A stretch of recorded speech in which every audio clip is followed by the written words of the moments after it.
In 1453, the King of England was suffering from a strange and peculiar illness.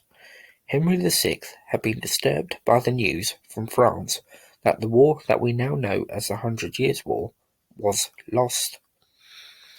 The last significant English-held possession in France had fallen, and the only area still held by England was Calais, which would be clung onto for another 100 years, although that fell during the reign of Mary I. This had all proved too much to bear for Henry, who fell into a coma-like state in which he had to be force-fed to keep him alive. Just 3 decades earlier, just before the death of Henry V, Henry VI's father, England had been on the brink of seizing the French crown and uniting it with the English one. Now everything was beginning to fall apart. Before the king had fallen ill, his queen, Margaret of Anjou, had become pregnant. When the baby was born, a boy named Edward, Henry VI was in his comatose state. What was hoped was that if presented with his son, Henry might be brought back to his senses, and so, whilst Margaret was still recovering, the baby was brought to him to see him by the Duke of Buckingham. Try as he might to introduce the little Edward with Henry, it proved to no avail. After the Duke's efforts had failed, the Queen herself came to see the King, and she too presented Edward to Henry.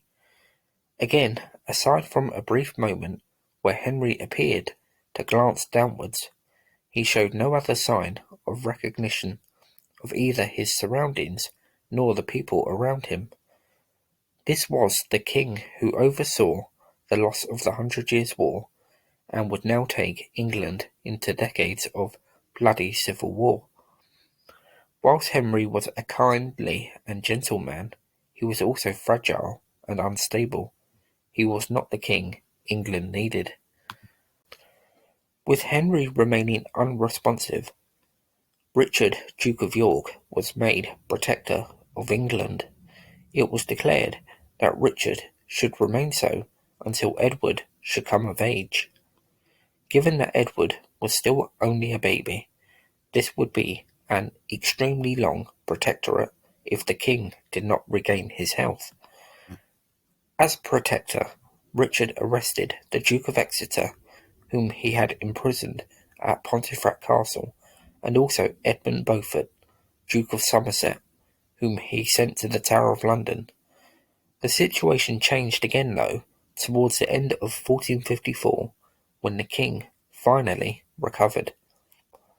Richard had to resign his office, and Edmund was released and restored as captain of Calais, an office that had been held by the Duke of York. It does seem quite likely that Beaufort would have been executed by the Duke of York if Henry hadn't regained his health. The Duke of York, though, is praised for his time as protector. He governed justly and used moderation when and where he could. He is said to have left his office much honoured and much loved. But for Richard, and perhaps many others, it would have occurred to him that he was much better suited to run the country than King Henry. Henry's decision to restore Somerset to favour was dubious in the extreme. Somerset had overseen a lot of the disasters that had ended the 100 Years' War so unfavourably, and he is accused of trying to influence the king by accusing the Duke of York of plotting a coup against the king. Richard responded by, along with the Earl of Warwick, who would later become known as the Kingmaker, by gathering an army and marching on London. To Henry, this move from Richard would have indicated that what Somerset had been telling him about York's motives were indeed true, and unsurprisingly, he remained on the side of Beaufort. The opening exchanges of the Wars of the Roses took place in May 1455 at St Albans in Hertfordshire, where the Yorkists, under the Dukes of York and Warwick, fought the Lancastrians, led by the Duke of Somerset. While this engagement is called a battle, it is really more a skirmish, and the victors of the battle were the Yorkists, who killed key figures of the Lancastrian party, including Somerset himself. When the battle was over, the Yorkists tracked down the king, who had been in hiding, and made a show of pretending they were Henry's loyal servants. From there, the king went with his captors, as they now were, willingly. The battle had done nothing, though, to ease the growing tension in England. There was more social unrest, with riots and disorder spreading far and wide. Henry's kingdom was falling apart. As time went on, York began to firmly re-establish himself in power. Henry does not seem to have been too suspicious of Richard, but Queen Margaret was a lot sharper than her husband, and she despised both York and the Earl of Warwick. She knew the threat that these two men now posed to her crown and her husband's. But she also must have known that if the time came, it would have to be her that put a stop to the machinations of her enemies, rather than the hopeless Henry. Later in the year of 1456, the King of Scotland, James II, invaded England with a large army, though estimations of him bringing a force of 100,000 men are nothing but gross exaggerations. James had clearly felt that the time was right to invade with the English at each other's throats, but he was defeated by the Duke of York.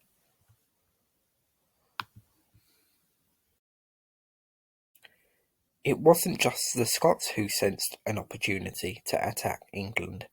The French also made a daring raid on Sandwich in Kent. Great destruction was brought on the town, and many people were killed. The French didn't go back home unscathed, however, and on the journey home they encountered some problems, presumably to do with the weather, and many of their party perished. This particular attack was largely pointless, but does give a strong indication of the state England was in. The country's enemies were very much at the door. For the ordinary citizens in places like Sandwich, which would also see a battle later on in 1460, it must have been a particularly frightening time. If the danger wasn't coming from foreign invasions, then it would come from those supposed to be keeping the peace in the country. In 1459, tensions increased further. Margaret, now very much the power on the throne, held a council at Coventry from which the Duke of York and his supporters stayed away. This gave Margaret the opportunity to formally accuse York of conspiracy. Tellingly, York turned to the king to persuade him of his supposed loyalty. York knew that he could manipulate the king. He'd have no such luck with Margaret. In September of 1459, Margaret sent an army to ambush the Earl of Salisbury, an ally of Richard, at Blore Heath. Even though the Lancastrian army was significantly bigger, it was they who sustained greater losses, and the Yorkists again won the day on the battlefield. The Lancastrians did however have their first taste of success at Ludford Bridge just a matter of weeks later. Towards the end of 1459, in a parliament again held at Coventry, Richard and his supporters were declared traitors. The Duke of York headed to Ireland to plot his next move. In the summer of 1460, the Earl of Warwick and the Earl of March, who was York's son and the future Edward IV, returned from temporary exile in Calais. The two sides again met in battle, and this time it was at Northampton. The Yorkists were again victorious, and the king was again captured in rather pathetic fashion, found sitting meekly in his tent. It's not difficult to feel sorry for Henry. He was a man simply not cut out for medieval battles, and all this bloodshed would have been extremely troubling for his pious soul. All the same, though, he was again, in effect, captive of the Yorkists. But at the end of 1460, the Lancastrians defeated the Yorkist army at the Battle of Wakefield, and here Richard, Duke of York, died. This must have been a tremendous boost to the morale of the Lancastrian army. Their chief enemy was dead. But unfortunately for them, Richard's son, Edward, Earl of March, would not give up the fight, and Edward's record in battle by the end of his career would be absolutely phenomenal.